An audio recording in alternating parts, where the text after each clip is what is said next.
ونشهد أن لا إله إلا الله وحده لا شريك له ونشهد أن سيدنا وقدوتنا وحبيبنا ومولانا محمدا عبده ورسوله صلى الله تعالى عليه وعلى آله وأصحابه وأولاده وأزواجه وأنصاره وأتباعه وأشياعه ومحبيه وأمته وعلينا معهم أجمعين وسلم تسليما كثيرا كثيرا. أما بعد، فقد قال الله تبارك وتعالى في كتابه المجيد بعد أعوذ بالله من الشيطان الرجيم بسم الله الرحمن الرحيم لقد كان لكم في رسول الله أسوة حسنة لمن كان يرجو الله واليوم الآخر وذكر الله كثيرا. وقال تعالى في موضع آخر والسابقون الأولون من المهاجرين والأنصار والذين اتبعوهم بإحسان رضي الله عنهم ورضوا عنه وعن عبد الله بن عمر رضي الله تعالى عنهما قال النبي صلى الله تعالى عليه وسلم تركت فيكم الثقلين لن تضلوا بعدي ما إن تمسكتم بهما كتاب الله وسنتي أو قال وعترتي أو كما قال سيدنا وهادينا محمد صلى الله تعالى عليه وسلم. میرے محترم بزرگوں اور دوستوں، میرے غیور نوجوان ساتھیوں، اور اگر کچھ ماؤں اور بہنوں تک میری آواز پہنچ رہی ہے تو میری مقدس پاکیزہ مائیں اور بہنیں، یہ جلسہ جو منعقد کیا گیا ہے اس کا عنوان ہے جلسہ سیرت صحابہ اور جلسہ عظمت صحابہ. اسی کے تعلق سے کچھ باتیں عرض کرنی ہے. اللہ رب العزت مجھے صحیح بات صحیح طرح سے کہنے کی اور ہم سب کو دل کے کانوں سے سننے کی، پھر اس پر عمل کرنے کی توفیق نصیب فرمائے. آمین یا رب العالمین. ہم نے آپ کے سامنے دو آیت کریمہ تلاوت کی اور اللہ کے حبیب صلی اللہ علیہ وسلم کی ایک حدیث شریف پڑھی، جس حدیث کو روایت کرنے والے، جسے نقل کرنے والے صحابی رسول صلی اللہ علیہ وسلم حضرت عبداللہ بن عمر رضی اللہ تعالی عنہما اور دیگر صحابہ کرام رضوان اللہ تعالی علیہم اجمعین ہیں. دادا جان یعنی مولانا عبدالحلیم صاحب نور اللہ مرقدہ برد اللہ مرجعہ، جب بھی کسی صحابی کا نام آتا، جب بھی کسی صحابی کا اسم گرامی آتا، فوراً فرماتے یہ بڑے جلیل القدر صحابی، فوراً فرماتے یہ بڑے اونچے درجے کے صحابی، پھر فرماتے کہ ہر صحابی جلیل القدر ہوا کرتا ہے، ہر صحابی عظیم المرتبت ہوا کرتا ہے. اس لیے کہ کوئی شخص ولایت اور بزرگی کے اگر انتہا کو بھی پالے پھر بھی وہ دو آنکھیں لے کر کے کہاں سے آئے گا جنہوں نے ایمان اور اسلام کی حالت میں آقا مدنی صلی اللہ علیہ وسلم کا دیدار کیا؟ وہ چند ثانیے، وہ چند لمحے، وہ چند سیکنڈ اور وہ چند منٹ کہاں سے لے کر کے آئے گا جنہوں نے ایمان اور اسلام کی حالت میں آقا مدنی صلی اللہ علیہ وسلم کی صحبت اٹھائی ہے؟ یہ جو مقام بتایا جاتا ہے، یہ جو مرتبے بتائے جاتے ہیں اور جو معیار اور لیول قائم کی جاتی ہے کہ فلاں صحابی اعلیٰ درجے کے ہیں اور فلاں صحابی اوسط درجے کے ہیں اور فلاں صحابی کمتر درجے کے ہیں، یہ ان کے آپس کے اعتبار سے ہوتا ہے، ورنہ ہمارے اور آپ کے اعتبار سے ہر صحابی عظمت اور تقدس کی اس بلندی پر ہے جہاں پر کسی کے لیے پہنچنا امت میں سے مشکل ہی نہیں بلکہ ناممکن ہے، ناممکن ہے۔ جس طریقے سے کوئی اپنی چاہت سے نبی نہیں بن سکتا ہے،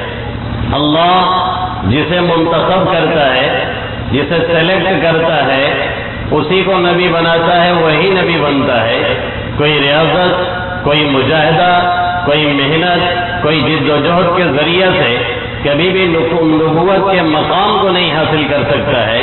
ایسے ہی کوئی شخص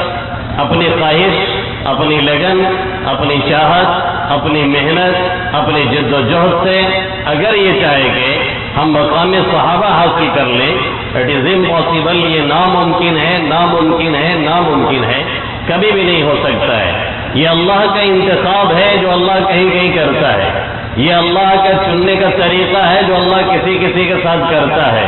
یہ اللہ عام طور پہ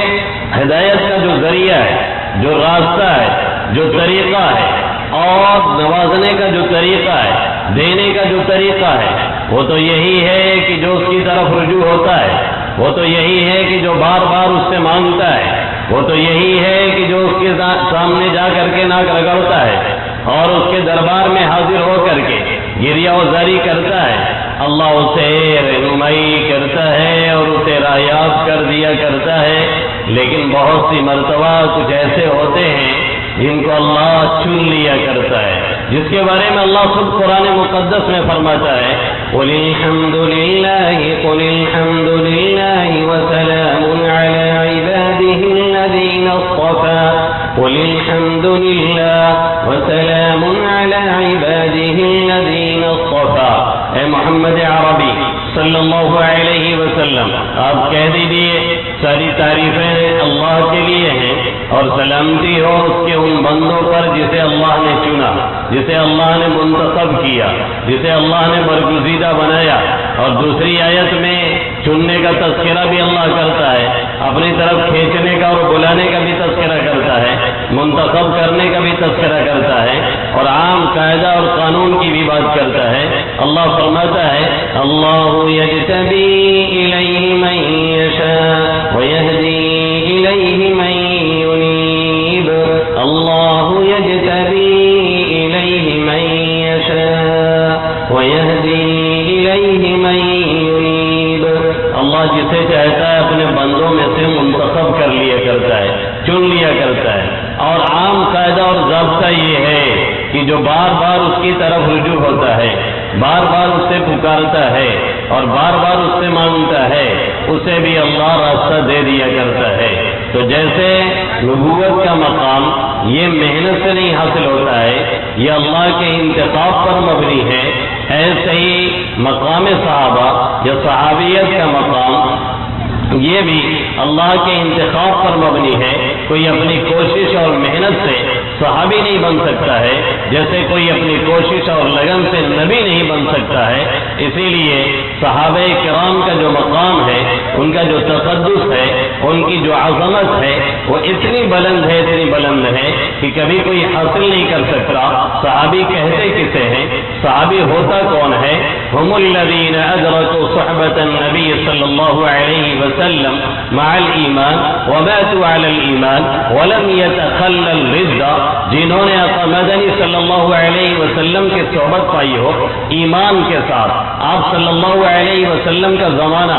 آپ کا دیدار کیا ہو ایمان کے ساتھ، آپ کے ساتھ رہے ہو ایمان کے ساتھ، ایمان ہی کی حالت میں ان کی وفات ہوئی ہو، یہ ان کا مقام ہے، پھر وہ صحابی ہوتے ہیں، پھر انہیں جنت کا سرٹیفکیٹ ملتا ہے، پھر دنیا میں چلتے پھرتے وہ جنتی ہیں۔ جو ہمیں اور آپ کو کبھی کبھی یہ بتلایا جاتا ہے اور کبھی یہ سمجھایا جاتا ہے اور کبھی یہ کہا جاتا ہے کہ فلاں صحابی ایسے ہیں کہ وہ جنتی ہیں، 10 صحابہ کرام کو آقا مدنی صلی اللہ علیہ وسلم نے جنت کی بشارت سنائی اور خوشخبری سنائی اور یہ بتلایا کہ فلاں جنتی ہیں، عمر فی الجنہ، ابو بکر فی الجنہ، عثمان فی الجنہ، علی فی الجنہ، سعد فی الجنہ، سعید فی الجنہ، طلحہ فی الجنہ، زبیر فی الجنہ، عبیدہ ابن جراح فی الجنہ۔ اس طریقے کے جو الفاظ ہمیں اور آپ کو سنائی دیتے ہیں اور بہت سی مرتبہ جو ہم یہ سنتے ہیں کہ عشرہ مبشرہ یعنی 10 وہ خوش نصیب صحابہ کرام رضوان اللہ تعالی علیہم اجمعین جن کو آقا مدنی صلی اللہ علیہ وسلم نے جنت کی بشارت سنائی، جنت کی خوشخبری سنائی، تو یہ مطلب نہیں ہے کہ کسی اور صحابی کو جنت کی بشارت نہیں دی گئی، یہ مطلب نہیں ہے کہ کسی اور صحابی کو جنت کا سرٹیفکیٹ نہیں دیا گیا، یہ مطلب نہیں ہے کہ کسی اور صحابی کے نفاق کو اور ان کے اعمال کو ہر طرح سے پاک صاف نہیں بتلایا گیا۔ جو بھی صحابی ہے اس کا معاملہ یہ ہے رضی اللہ عنہم ورضوا عنہ، وہ اللہ سے راضی ہے، اللہ اس سے راضی ہے، اس کا مقام یہ ہے کہ وہ ہر حال میں بخشائے ہیں، اللہ کے ہاں ان کی وہ قدر و منزلت ہے کہ دوسرا کوئی بھی کبھی بھی ان کے مقام کو چھوڑیے ان کی گرد کو بھی نہیں حاصل کر سکتا ہے۔ یہ ہوتے ہیں صحابی، اسی لیے اللہ کے حبیب صلی اللہ علیہ وسلم نے اپنی احادیث میں جا بجا اس پر متنبع کیا ہے اور بیدار کیا ہے اور یہ بتلانے کی کوشش کی، یہ سمجھانے کی کوشش کی، دل و دماغ میں یہ بٹھلانے کی کوشش کی کہ کبھی بھی صحابہ کرام رضوان اللہ تعالی علیہم اجمعین کی طرف سے ہمارے دل و دماغ کے اندر ذرہ برابر میل کچیل، ذرہ برابر گرد و غبار نہیں آنی چاہیے۔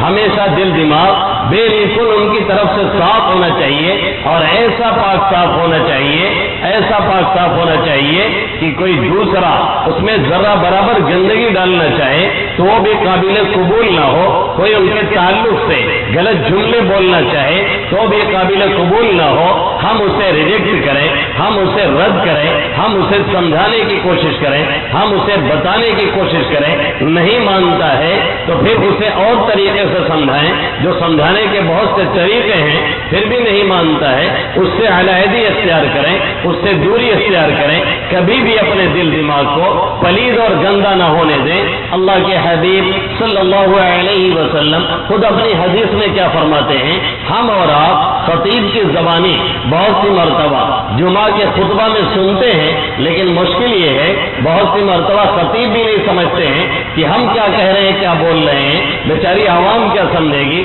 کیا پڑھا جاتا ہے، اللہ فی اصحابی لا تتخذوهم من بعد غرضا فمن احبهم فبحبی احبهم ومن ابغضهم فببغضی ابغضهم۔ اللہ کے حبیب صلی اللہ علیہ وسلم فرما رہے ہیں میرے صحابہ کرام کے بارے میں اللہ سے ڈرتے رہو، میرے صحابہ کرام کے بارے میں اللہ سے ڈر کر کے رہو اور پرہیز کرتے رہو اور بچتے رہو۔ لا تتخذوهم من بعد غرضا، میرے جانے کے بعد، میرے بعد کبھی بھی ان کو تنقید کا نشانہ نہیں بنانا، کبھی ان کو ہدف ملامت نہیں بنانا ہے، کبھی ان کی طرف انگلی نہیں اٹھانا ہے، کبھی یہ نہیں کہنا ہے فلاں صحابی کے اندر یہ خرابی ہے، فلاں صحابی کے اندر یہ خرابی ہے، فلاں صحابی کے اندر یہ کمی ہے، فلاں صحابی کے اندر وہ کمی ہے۔ اگر تم نے ایسا کیا، اگر تم نے ایسا کہا، اگر تم نے ایسا سوچا، اگر تمہاری زبان نے ایسا جملہ ادا کیا تو یقین جانو کہ تمہارے دین اور ایمان کی بنیاد متزلزل نہیں ہوگی بلکہ ڈھہ جائے گی اور تمہارا دین اور اسلام صحیح سالم نہیں رہ سکتا ہے۔ شروع سے دشمنان اسلام کی یہ سازش رہی ہے، شروع سے دشمنان اسلام کی یہ کوشش رہی ہے، شروع سے دشمنان اسلام نے اس پر محنت کی ہے، شروع شروع سے دور صحابہ سے لے کر کے آج تک یہ سلسلہ چل رہا ہے. جتنے بھی دشمنان اسلام میں سے ہیں اور جو باطل طاقتیں ہیں, جو خفیہ طاقتیں ہیں, جو سازش کرتی رہتی ہیں, ان کی یہ کوشش رہتی ہے کہ کیسے صحابہ کرام رضوان اللہ تعالی علیہم اجمعین اور ان کے بعد کے جو تابعین ہیں, جو تبع تابعین ہیں, جو ائمہ مجتہدین ہیں, ان کے تعلق سے شکوک و شبہات پیدا کیے جائیں. خاص طور سے ہمارے نیو جنریشن کے دل و دماغ میں ایسی باتیں ڈالی جائیں, ایسے دل و دماغ میں ایسے نکات ڈالے جائیں جس سے وہ اپنے صحابہ کرام سے کٹنا شروع ہوں اور ان سے دور ہونا شروع ہو اور ان کے دل و دماغ ان کی طرف سے مقدر ہونے لگے, گندگی دل و دماغ میں آنے لگے, تاکہ وہ صحابہ کرام سے کٹیں. اور جس روز وہاں سے گندگی شروع ہوئی اور وہاں دل و دماغ میں ان کی طرف سے کدودر آئی اور میل کچیل آئی, پھر یہ سمجھ لیجئے نہ ہمارا ایمان صحیح سالم ہے, نہ ہمارا قرآن صحیح سالم ہے, نہ آقا کی احادیث صحیح سالم ہے, نہ آقا کی سنتیں صحیح سالم ہیں. یہ وہ بنیادی نقطہ ہے, یہ وہ بنیادی پوائنٹ ہے, یہ وہ بنیادی چیز ہے جسے ہمیں اور آپ کو پکڑ کر کے رکھنا ہے. اپنے کو سمجھانا ہے, اپنی آل اولاد کو سمجھانا ہے, اپنی نسلوں کو سمجھانا ہے, اور نسلاً بعد نسلیں اسی پر کوشش کرنا ہے, کیونکہ یہ ہمارے عقیدے کا مسئلہ ہے, یہ ہمارے عمل کا مسئلہ نہیں ہے. عمل غلط ہو جائے تو چل سکتا ہے, عقیدہ غلط ہو جائے تو چل نہیں سکتا ہے. عمل غلط ہونے کے بعد اگر کچھ غلطیاں ہیں, اللہ ہو سکتا ہے دوزخ میں لے جائے, اور ہو سکتا ہے معاف فرما دے, ہو سکتا ہے جہنم میں لے جائے, ہو سکتا ہے نہ لے جا کر کے یوں ہی معاف کر کے جنت میں بھیج دے. لیکن اگر عمل نہیں بلکہ عقیدہ غلط ہے, یہ سوچ ہی ہماری غلط ہے کہ نعوذ باللہ صحابی رسول صحیح نہیں تھے, یا حضرت عمر صحیح نہیں تھے, یا صدیق اکبر صحیح نہیں تھے, یا عمر فاروق صحیح نہیں تھے, یا عثمان غنی صحیح نہیں تھے, یا علی مرتضی صحیح نہیں تھے, یا حضرت زبیر صحیح نہیں تھے, یا سعد وقاص صحیح نہیں تھے, یا مغیرہ ابن شعبہ صحیح نہیں تھے, یا امیر المؤمنین حضرت امیر معاویہ رضی اللہ تعالیٰ عنہ صحیح نہیں تھے, تو پھر ہمارا ایمان صحیح نہیں, ہمارا قرآن صحیح نہیں. وہیں سے لے کر کے صحابہ کرام رضوان اللہ تعالی علیہم اجمعین نے ہمیں اور آپ کو دیا ہے. اگر جو بنیاد ہے اسی پر ہم نے وار کر دیا تو پھر کبھی بھی اس سے اوپر اٹھنے والی جو ہماری عمارت ہوگی دین کی یا اسلام کی صحیح سالم نہیں رہ سکتی ہے. کیا ہم نے اور آپ نے سیمنٹ کے پرچار میں وہ جملہ نہیں دیکھا ہے جو دیواروں پہ لکھا رہتا ہے, بنیاد پکی تو بات پکی؟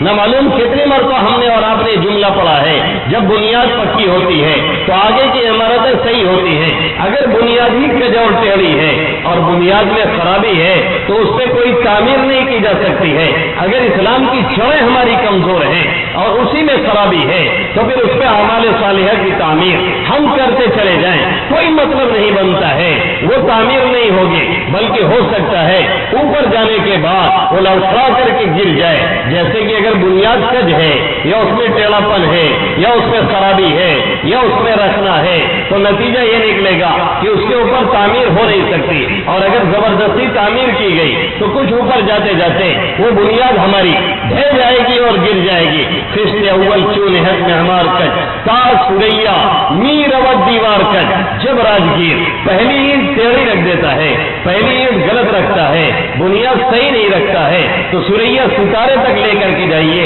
بنیاد ٹیڑھی ہی جائے گی, سیدھی نہیں جا سکتی ہے. میں تو کہتا ہوں ٹیڑھی بھی نہیں جائے گی بلکہ نتیجہ یہ نکلے گا کچھ اوپر جانے کے بعد وہ ڈھہ جائے گی. اس لیے اللہ کے حبیب صلی اللہ علیہ وسلم نے بڑے ہی کھلے لفظوں میں فرمایا اللہ